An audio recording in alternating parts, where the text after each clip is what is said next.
মাঝে মাঝে না ইন্টারনেটে এমন সব গল্প খুঁজে পাওয়া যায় যেগুলো পড়লে গায়ে কাঁটা দিয়ে ওঠে। আর মজার ব্যাপার হলো গল্পগুলো খুবই ছোট। তো আজ আমরা ঠিক সেরকমই একটা ভাইরাল হওয়া ভৌতিক গল্পকে ব্যবচ্ছেদ করব। দেখব কিভাবে এত অল্প কথায় এত গভীর ভয় তৈরি করা সম্ভব। চলুন শুরু করা যাক। গল্পের শুরুটা হয় এই একটা লাইন দিয়ে, আমি একা থাকি। খুব সাধারণ একটা কথা, তাই না? এই যে একা থাকার ব্যাপারটা, এটা কিন্তু আমাদের সবার খুব পরিচিত একটা অনুভূতি, একটা সেফ ফিলিং দেয়। কিন্তু এখানেই তো হরর গল্পের আসল খেলা। এই শান্ত, আপাতদৃষ্টিতে নিরাপদ পরিবেশটাই কিন্তু ভয়ঙ্কর কিছুর জন্য একেবারে পারফেক্ট একটা স্টেজ তৈরি করে দেয়। তো এই লাইনটা দিয়েই গল্পের সেটআপটা তৈরি হলো। মানে একটা পরিচিত নিরাপদ পরিবেশের ছবি আমাদের সামনে তুলে ধরা হলো। কিন্তু একটা কথা আছে না, হরর গল্পে সবচেয়ে চেনা পরিবেশই সবচেয়ে বেশি ভয়ঙ্কর হয়ে ওঠে। আর ঠিক সেটাই হতে চলেছে। কিছুক্ষণের মধ্যেই এই চেনা জগৎটা একেবারে তছনছ হয়ে যাবে।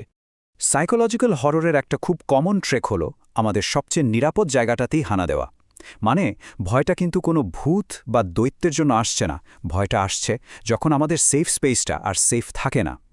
আমাদের সবার কাছেই তো নিজের বাড়ির সবচেয়ে নিরাপদ জায়গা, তাই না?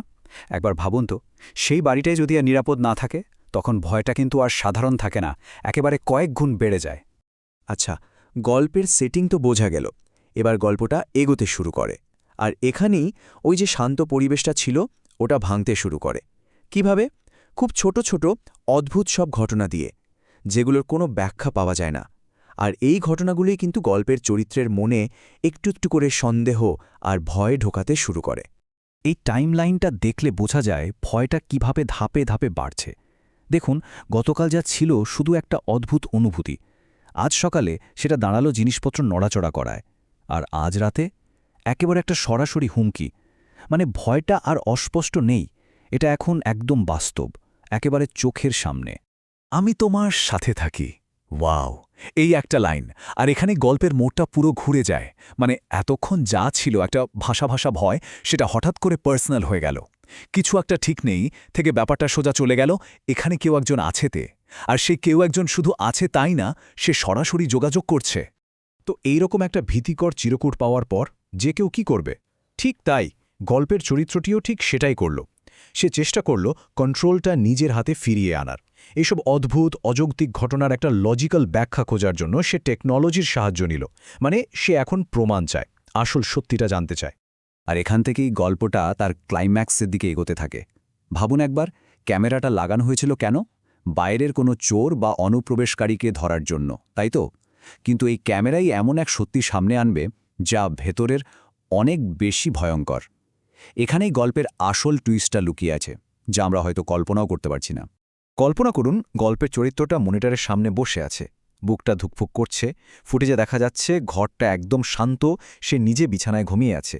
কিন্তু সে জানে কিছু একটা তো হবেই। এই যে অপেক্ষা, এইটাই তো দম বন্ধ করা একটা অনুভূতি, তাই না? আর ঠিক তখনই ফুটেজে দেখা যায় তার নিজের শরীরটাই বিছানা থেকে উঠে দাঁড়াল। ভাবুন তো একবার, কি মনে হবে এটা দেখে? স্লিপ ওয়াকিং, ঘুমের মধ্যে হাঁটছে। এর মানেটা কি? এই যে কনফিউশন, এই বিভ্রান্তিটাই কিন্তু আমাদের তৈরি করছে গল্পের ফাইনাল পাঞ্চলাইনের জন্য। কিন্তু ওটা আমি না। ব্যাস, এই হলো সেই শেষ লাইনটা, গল্পের সবচেয়ে বড় ধাক্কা আর সবচেয়ে ভয়ঙ্কর সমাধান। এই একটা বাক্য আর পুরো গল্পের মানেটাই এক মুহূর্তে পাল্টে গেল।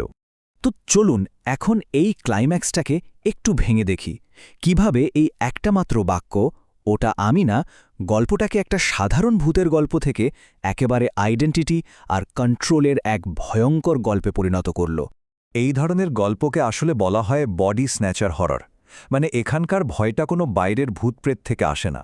ভয়টা আসে নিজের শরীর, নিজের পরিচয় হারিয়ে ফেলার ভয় থেকে। একবার ভাবুন, যখন আপনার নিজের শরীরটাই আপনার শত্রু, তখন আপনি পালাবেন কোথায়? কোনো উপায়ই তো নেই। গল্পের এই ভয়ঙ্কর দ্বৈত সত্তাটা একবার দেখুন। একদিকে আছে আসল মানুষটা, যে নিজের শরীরেই একজন বন্দির মতো ঘুমিয়ে আছে, কিচ্ছু জানে না।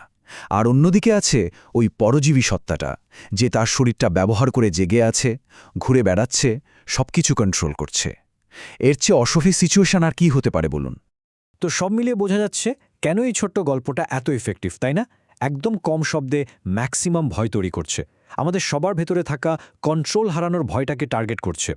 আর গল্পটা যেভাবে একটা সাধারণ হোম ইনভেশন থেকে বডি ইনভেশনের দিকে মোড় নেয়, অসাধারণ। আর সবচেয়ে বড় কথা, এখানে পালানোর কোনো রাস্তা খোলা নেই, কারণ শত্রুটা তো ঘরের ভেতরে না, শরীরের ভেতরে। তাহলে এই বিশ্লেষণটা শেষ করা যাক সেই একই প্রশ্নটা দিয়ে, যা গল্পটা আমাদের মাথায় ঢুকিয়ে দিয়ে যায়। যদি ফুটেজের ওই ব্যক্তিটা গল্পের প্রধান চরিত্র না হয়, তাহলে ওটা কে? এই প্রশ্নের কোনো উত্তর কিন্তু গল্পে নেই। উত্তরটা আমাদের নিজেদের কল্পনা করে নিতে হবে। আর হয়তো এটাই এই গল্পটার সবচেয়ে ভয়ঙ্কর দিক।